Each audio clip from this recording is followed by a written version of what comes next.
I am pleased to present to you Jenny Anthony, and her faculty mentor is Dr. Dish. So, Jenny? Hi, thank y'all so much for coming. I'm Jenny, and I'll be presenting my thesis on measured musicality compared to study on musicality of the photograph and compact whale. And thinking of what I wanted to do for my thesis, I had a lot of questions like, what is music? What is the evolutionary function of music? And is this something that just exists in humans, or is there a capability for animals to create as well? So I'm going to talk about my thesis question a little bit, definitions, a brief history of musicality of animals, and then talk about a model and apply it to the rhythm progression of the humpback whale, which I consider to be some of the most musical animals in the animal kingdom, and then talk about some neurological studies with a focus on the cerebellum and then significance and vertebrate and some type of questions as well.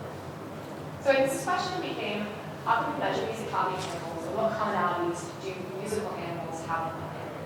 So to break that, I had to define music, which is a pretty difficult task because everyone has kind of their own opinion of what music is. It's a subjective concept, I would say, but there are some universalities, right? So it's always going to be made of sounds, either vocal, instrumental, or mechanical. It's going to have rhythm, change in pitch, or melody, and we'll get into this definition now a little bit. But as far as musicality, I define it as sensitivity to, knowledge of, or talent for music.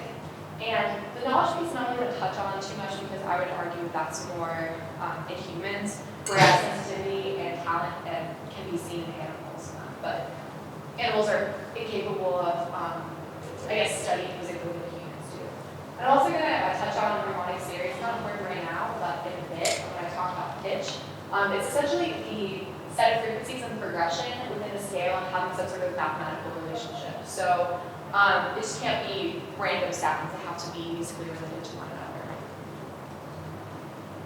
So a brief timeline of musicality research in animals. It pretty much began with Darwin in his book, in The Descent of Man in Relation to Sex. And he published that in 1871, and he asserted that animals create music for mating purposes, and he said that humans do this as well. So his research on spiders creating music, and birds, and whales, kind of prompted the scientific community to look at this a little bit deeper. But it didn't really continue that research as much because it wasn't very practical. It wasn't considered to be helpful at the time. But then in the mid-1940s, humpback whale songs were first recorded. People began to hear this and think that maybe animals created music too, and it wasn't just humans.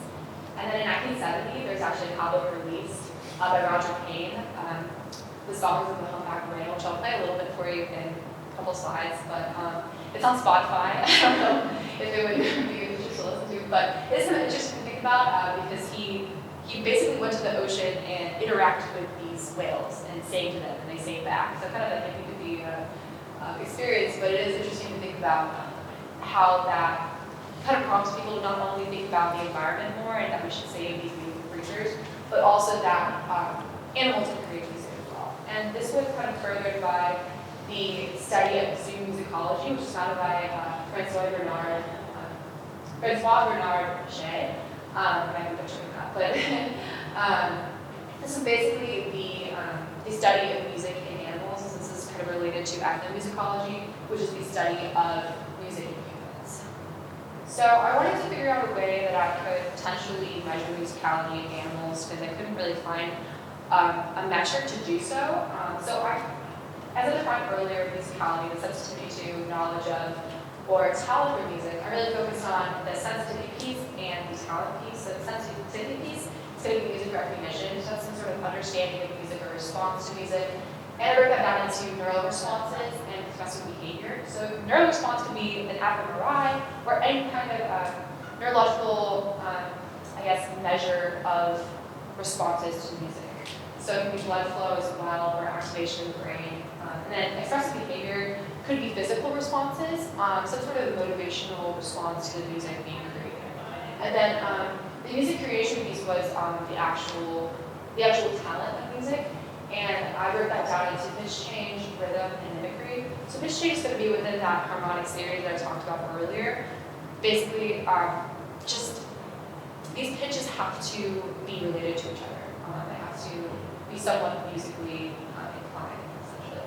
And then rhythm, some sort of pattern, beats, doesn't have to be necessarily consistent, but it doesn't have to repeat itself, right? So it could be one rhythmic pattern and then a different rhythmic pattern and then back to the other rhythmic pattern, but it can't just be random beats that have no connection to one another. And then mimicry, I also said was important because it's important for an animal or a person to be able to hear something and sing it back. So I thought that was a key part of musicality, is kind of that vocal ability. So that I then took these musicality measures and defined those 1 to 2 aspects being slightly musical, 3 to 4 being moderately musical, and then 5 being very musical. So first I looked at the humpback whale. I'll play a little clip for you.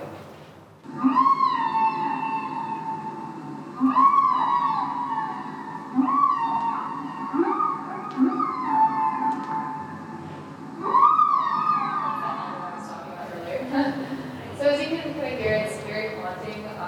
Some might consider music, others not, but I wanted to kind of investigate how musical this might be. And so I looked at the neural responses of whales listening to music, and there was definitely more activation, especially in the cerebellar pathway. And then I looked at some research regarding their mating habits and their movements, and it showed that there was expressive behavior and some response motivation to these sounds being heard, and definitely communication in that regard. As far as pitch changes in the scale, they do change pitches, but I couldn't find evidence that they changed it within a harmonic scale. So these pitches, I think they have the capability, like these animals have the capability to move within that scale, but I didn't see it from the songs that I heard, the research that I did. And then the rhythmic patterns can be shown in the top right corner, and you can see that these repeat. The different sequences will repeat itself, so I marked that as being very rhythmic and crossing off that. And then as far as mimicry, these animals will hear another humpback in their pod, and they will repeat that song but alter it very slightly. So I marked that off as well as being very or moderately musical, because they checked off the really loud. And then I looked at the hermit thrush, which is basically a nightingale songbird. They've been known to be musical in poems. I think that's available.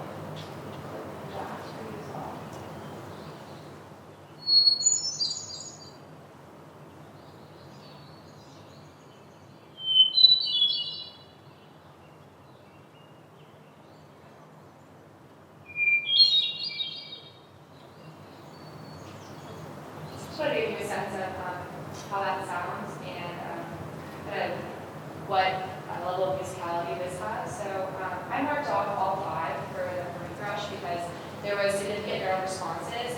There's one research study that showed that hermit thrushes actually respond, or neurally respond to music the same way humans do. So throughout the cerebellum and then to the amygdala. So they have some sort of emotional response or reward connected with music. That was really interesting. And then their expressive behavior as well. They will flock to other birds that are singing a similar song. And they also have some physical movements involved as well. And then the pitch changes in the scale. The really interesting part about the hermit thrush is that they actually they operate within the harmonic series that I talked about earlier. So their scales and their pitches and those pitch changes are very similar to the scales and pitch changes that humans do. So 95% of the time it's not random, and it is mathematically related and musical in a sense. So these rhythmic patterns as well were shown to be consistent and repeated throughout their songs. And they also have the ability to mimic these sounds and music around them. So I marked off all 5 and defined the hermit thrush to be very musical. So after looking at these, I wanted to see if there was any commonality in the research done, particularly in cerebellum, because it appeared a lot in the research that I had seen. So relating it to humans, there's one study that's done recently, people that have Williams syndrome, which is an intellectual disability that sometimes will, impact motor skills and other social things, but the key, I guess, takeaway from this is that they have increased capability for musicality, or so people say. So they are more musically inclined in general. And then people on the spectrum, autism spectrum, are generally have a lot of increased ability in some areas and some decreased ability in music, or at least decreased understanding of the emotional responses to music. So there's a study done on the brain comparisons here, and people with Williams syndrome have very large cerebellums, and people that are on the spectrum often have very small cerebellums. cerebellums compared to most of the brain. So this kind of shows that maybe there's some connection. This correlation, I wouldn't say that it's causing it, but it's an interesting thing to look at and kind of compare in animals as well. So I wanted to see if that was apparent in humpback whales compared to whales that are similar but maybe don't create music. And I found that it was, the research is consistent here in that humpback whales have very large cerebellums, twice the size of what it should be compared to the rest of the brain, and sperm whales have very small cerebellums, even though they're very similar in their brain size otherwise. So because of that musicality of humpback whales compared to sperm whales, I kind of concluded that that trend seemed to continue in the animal kingdom as well. And I wanted to find some comparison with the hermit thrush as well, but any birds that I looked at were also kind of creating what you could consider music.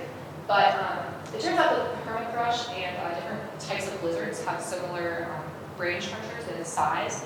So they also have a similar evolutionary path. So I compared those, and it was consistent as well, in that the hermit thrush had a much larger cerebellum compared to that of a lizard and the rest of their brain.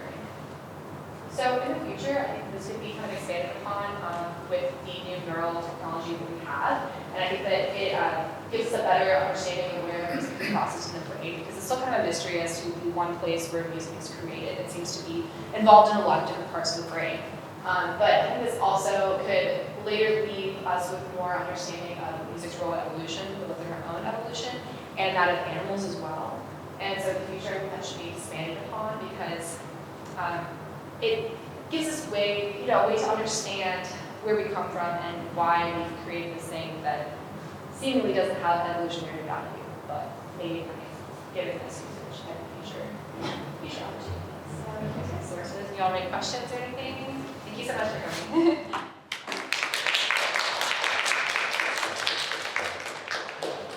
Dr. Dish, can you say a few words about your student? Should I put this on now or after the words? Say your words and bestow upon her. Yeah, so I would say it's been a joy to work with Jenny on this project. She first brought it to my attention. Actually, she was a student in a class I teach. We were talking about Darwin and his book.